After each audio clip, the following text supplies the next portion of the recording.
I get a lot of negative comments as to why I share my husband in the condition that he is in. Never judge someone until you know their story. That's why it's always important to have an advocate, someone to be your voice. My husband, Josh, attempted suicide November 2nd of 2018. He used his shoestring to hang himself. He was brought to the hospital. He was still breathing, so he was in a coma. They said basically he's in a vegetative state. He only functions with the brain stem, so that is blinking, breathing, coughing. He does turn his head and all of that, but that's reflexes. I had to sign the consents to put the trach in the peg tube, which is his feeding, to keep him alive. Right after Josh got out of the hospital and went to the nursing home he was in, he was much more alert. He did cry at one point. Josh has smiled also, but as of the last year, I have not seen anything like that from him. I don't even know if those were reflexes or emotions. I installed cameras in his room so that I'd be able to monitor him throughout the day. I do have the motion detection that goes off. He has only set it off one time, and it was when he was having a very bad seizure. I've been posting on social media about Josh and throughout this whole process. This to me is no way for someone to be left, and this is the stuff that you guys don't see. No progress has been made. I've only seen more decline. I'm struggling and fighting to try to do what is best for Josh. I disagree with my mother-in-law, Kelly, with me wanting to bring Josh home with hospice and stop his feedings to let him pass peacefully in the comfort of our own home. I was trying to bring Josh home about a month ago. Kelly threatened to take legal action and hospice would not admit him. Kelly wants to keep Josh alive for her comfort. She's being selfish and vindictive towards me. She has done nothing but say evil things to me. I truly feel this is what Josh would want. I just don't see any chance that Josh will come out of this. There's nothing that's going to bring him back. Well, joining us virtually is Megan. Now, it's been 2 years that Josh has been in a persistent vegetative state, so there's been no improvement that you've seen over a 2-year period, correct? No improvement. It seems to be just, I see less. And do you think Josh would have wanted to be kept alive in the condition that he's in right now? Absolutely not. And why do you say that? I don't feel that anyone would want to be left this way. And that's the question that I ask is when it comes to a decision like this, he's not enjoying anything in life. He's total bedbound. I don't believe he's aware of his surroundings. You've spent hours at his bedside day after day after day. So you've watched to see how he's responding, how he reacts to the environment. This isn't just some drive-by opinion. You've been there to see him and watch what he does. Yes, I've spent a lot of time with him up until COVID, but yes, also with the camera. I've seen from the beginning till now, so I've been able to see of what he showed from start to what he shows now. He got into this condition. This was self-inflicted, correct? Yes. So tell me how this happened. He attempted suicide November 2nd of 2018 when he was incarcerated with his shoestrings in the bathroom while he was in booking. So he wasn't there but a few hours. Okay, so he attempted to hang himself using the shoestrings from his shoes. And how long was he without oxygen to his brain? We're not sure how long he was without oxygen. All we know is that he was off of the camera's view and in the bathroom for 20 minutes. Okay, so some part of that 20 minutes, and it was enough that when they found him, he was unresponsive but still alive, correct? Yes.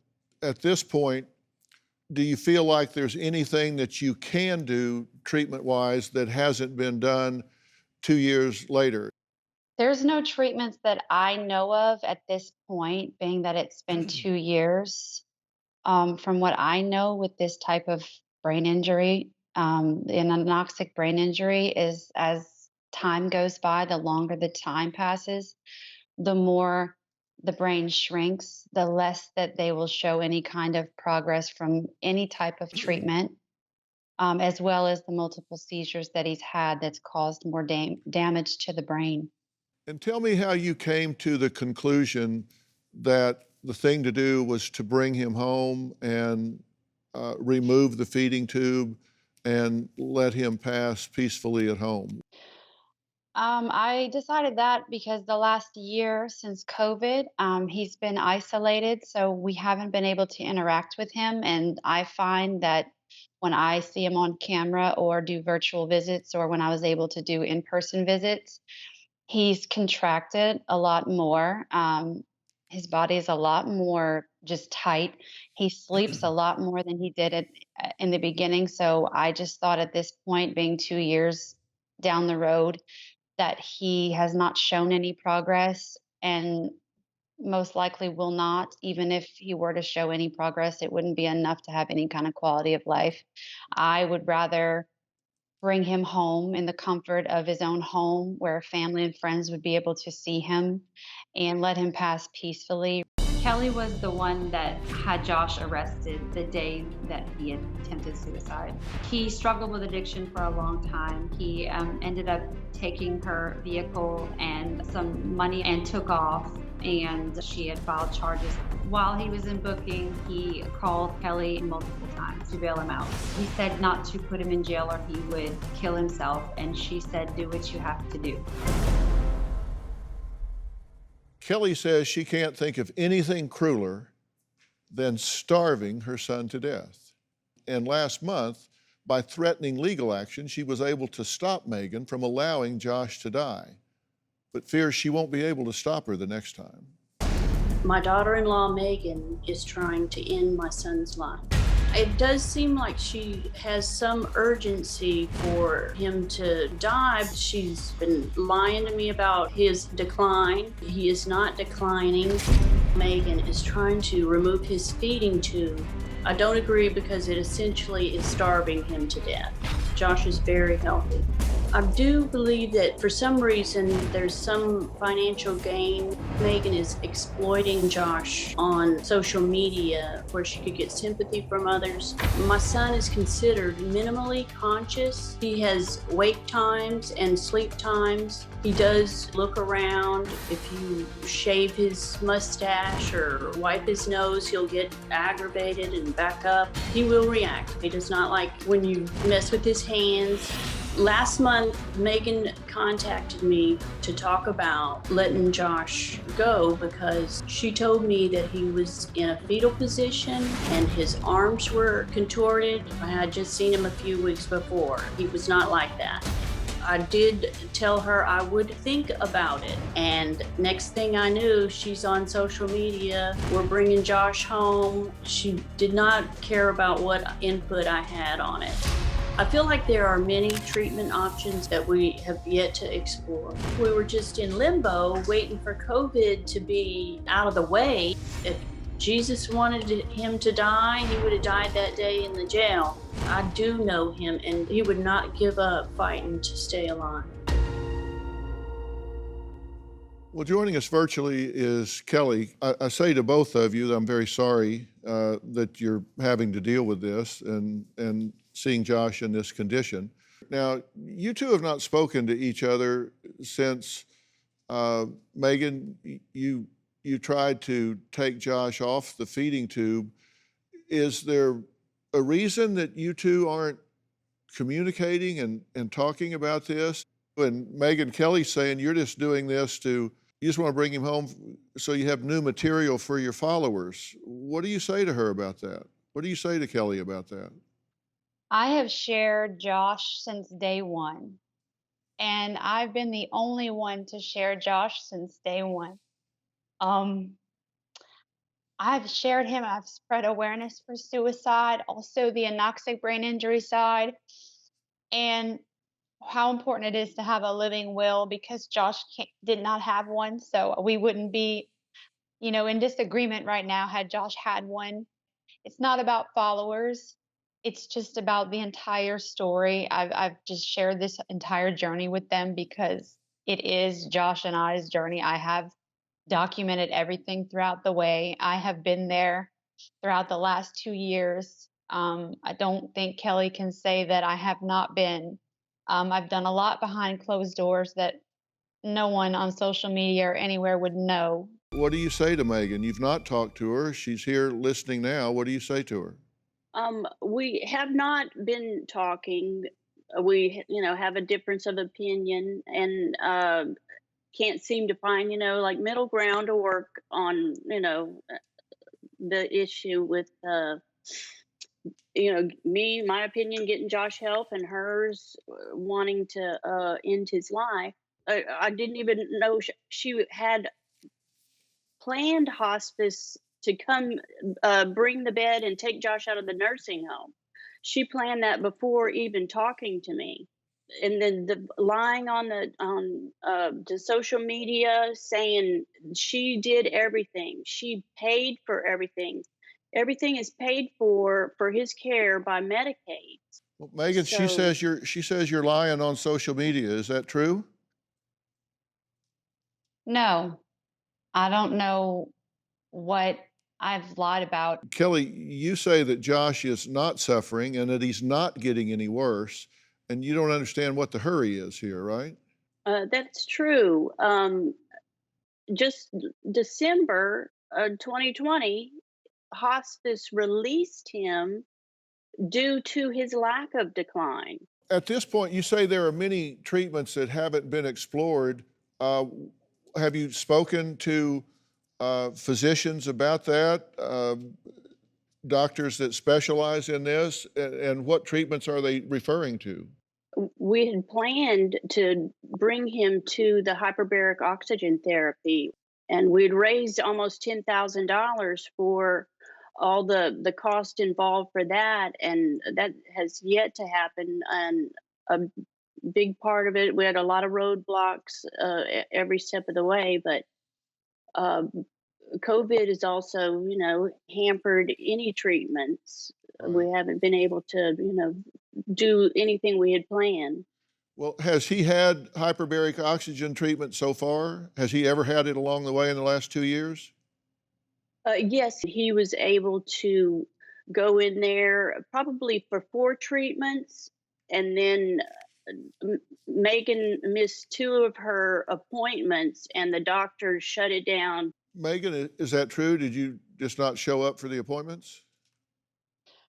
I showed up for the appointments. There was 1 or 2 that I did not make it for, but he continued to go to those appointments because this specific treating doctor, she said that one of us had to be there every time he had a treatment. So we had to actually go in the chamber with him. So I would go drive out there. Josh was about almost an hour and a half away at that point. Josh still had the trach. So he coughed so bad that I had to press the button to get us out, and he ended up in the hospital. Mm-hmm. So that's whenever that specific doctor said, look, I can't treat him again unless you guys can get the trach removed. Well, I've got really important questions for both of you, because I think it's really important that the two of you find a way to coordinate here. Now, next, Kelly admits she had her son Josh arrested for stealing her car and debit card, which ultimately led to him being in jail, and that's where he made the suicide attempt. She says she does not feel guilty about that and does not feel responsible for Josh's decision to try to take his life. 3 months after Josh's failed suicide attempt, I was wrongfully arrested for posting a video of a school fight. Parent was arrested after a fight at a local high school was posted online.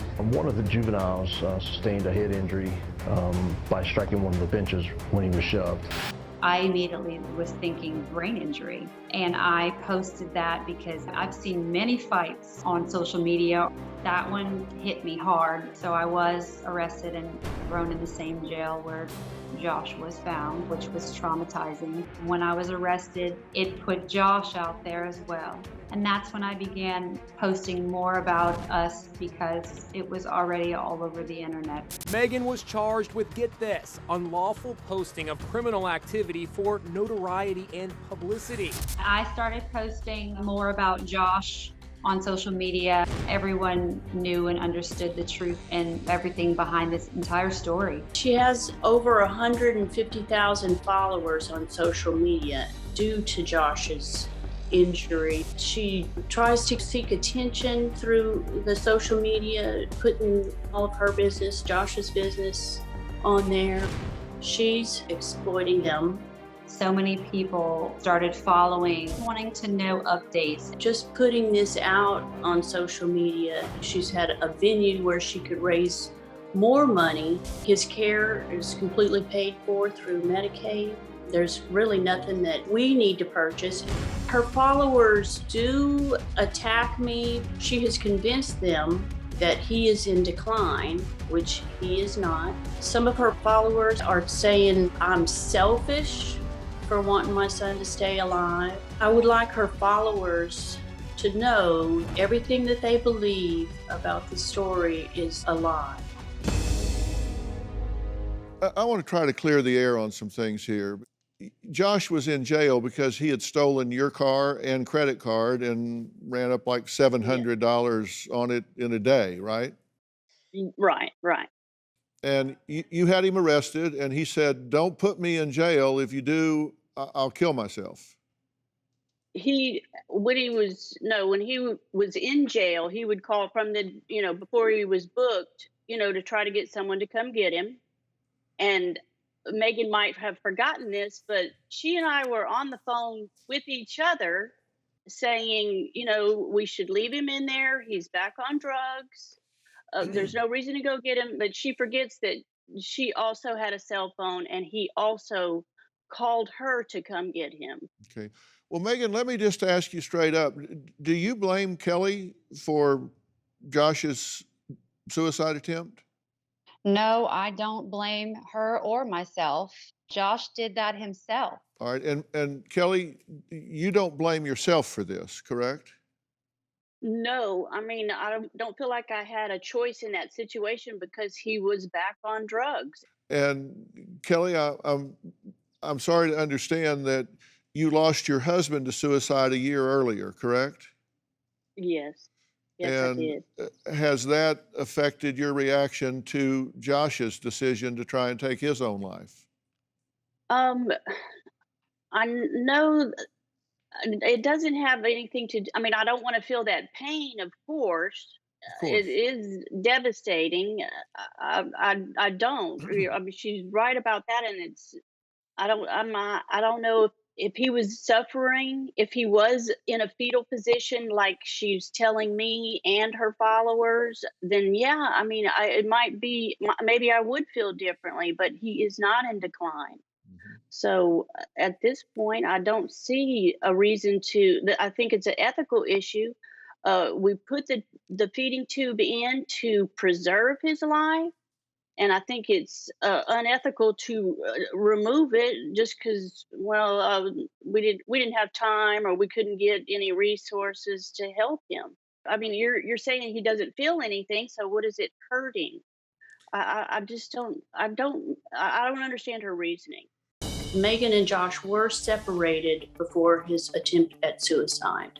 Josh had another girlfriend at the time, even had tried to make another start. I only filed for divorce because Josh having the current drug addiction, that would affect my custody case. We discussed this and he said, as long as you marry me again. I don't think any marriage is perfect. We had our ups and our downs. He tried everything to get away from her, and she just would not let him go. Well, Kelly claims that Megan and Josh were separated, were actually seeing other people at the time he attempted suicide, and that the divorce was for real. Now, I suppose that that's an issue because, Kelly, you say if in fact they were dissolving their relationship, then Megan shouldn't exercise any right to determine what is going to happen to the man she was leaving anyway. Yes, that is true. He had a girlfriend. He was trying to get away from her. Megan, you've made it clear that's not the case, correct? Josh did not have a girlfriend before this happened. This was months and months prior to, and he left her, came back. That was drug related. Gotcha. All right, now, is Josh deteriorating at this point? And, Megan, you say that there are no voluntary movements at this point, that he can only cough, breathe, and blink, that he's having seizures and contractions every day, that there's tightening of the muscles and joints, that the hands are balled tightly, that the feet are curved inward, arms, legs bent and can't be moved, and that he's curling into a fetal position, and that the body is literally shutting down. Those are your observations, correct? Yes, it's the brain that was damaged. So basically, if Kelly says his body is healthy, why let him go? That's just keeping his body there when he's not there mentally. So why is that fair or okay for him when that's no quality of life? That would be for her comfort to see him, like I've discussed with her before. This would be us being selfish. Right. Now, there was a progress report that was dated 2/11 of 20, and it said patient with anoxic brain damage, persistent vegetative state, seizure disorder, quadriplegic, patient on feeding tube and total supportive care, patient resting in bed, awake, no verbal response, weakness, extremities, condition poor, diagnosis poor. Then a year later, progress report, there's certainly not any indication of improvement here. And Kelly, you're focusing on the word stable. I guess so. I mean, that he's stable, that he's not in decline. Are we at a point where technology has outstripped morality? With the machines, I suppose you could keep him alive for 10 years, 20 years, whatever, with no hope whatsoever of him ever interacting, having an awareness of his surroundings. And is that reasonable or fair? Dr. Amen, I've often wondered, Kelly posed the question about what's the ethicality of removing a feeding tube, and we'll talk about that in a minute, but there comes a point, I think, where medical technology has outstripped morality. When you do surveys, almost everyone says they would not want to be kept in that state. Almost everyone would say, please, don't do that to me.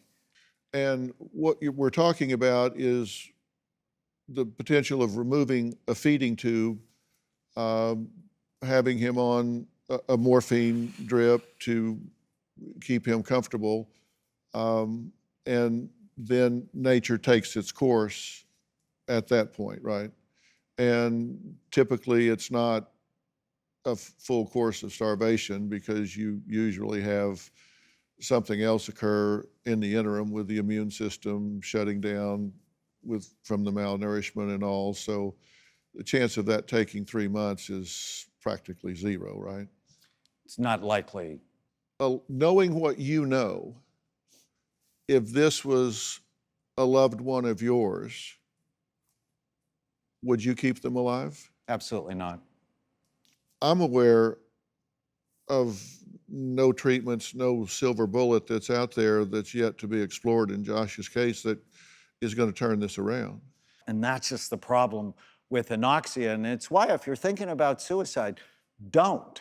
Because there are a lot of people who miss, who actually don't complete that end up where Josh is. And another big piece of this is the father's suicide. And all the time in my office, I tell people who are having suicidal thoughts, I said, it's the cruelest thing you can do because you've just gifted your children a 500% increased risk of them killing themselves because you're teaching your kids that's how grown-ups solve problems. And so I think that's a piece of this story that breaks my heart. Right. Kelly, any comments on any of the conversation that Dr. Amen and I are having? Does this influence your thinking at all? I mean, I just think that if Jesus wanted to take him, then he will take him.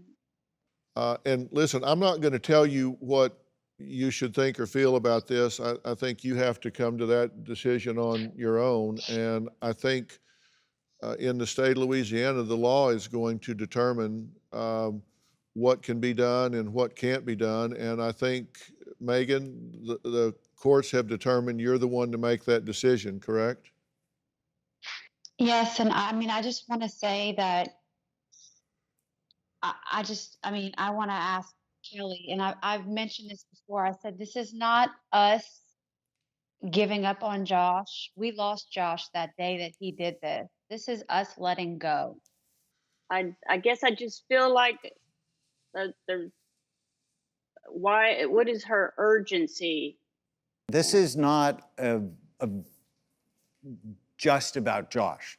This is about everybody in the family. And I know if it was me, I would like, please don't do that. I think about the stress. I think about the unrelenting grief that just can't naturally move through people. And that's normal for us to feel grief, but then for it to go, and in this situation, it can't go. That's why you say the overwhelming percentage of people say they would not want to live like this. Overwhelmingly positive. We're talking like 90% plus? It's like 97%. 97% of the people say they would not want to be kept alive like this. Correct.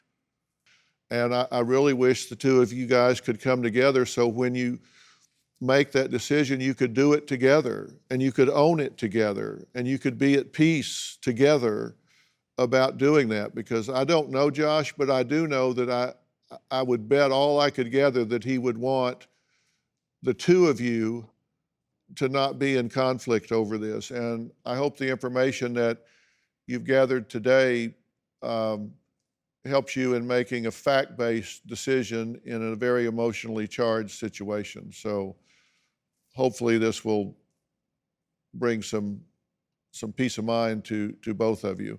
My husband, they said he's in a vegetative state. You tried to take Josh off the feeding tube.